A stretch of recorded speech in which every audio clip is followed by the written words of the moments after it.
Issue sir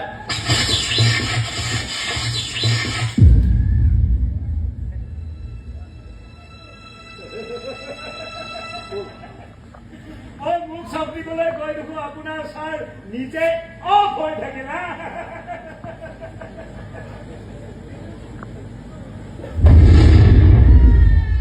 Ranjit বৰুৱাই অপূৰণ কৰে আৰু যেতিয়া অন হয় তহঁতৰ দৰে অপৰাধীবোৰে সলসলীয়াকৈ অপৰাধৰ নেওতা মাতিবলৈ ধৰে।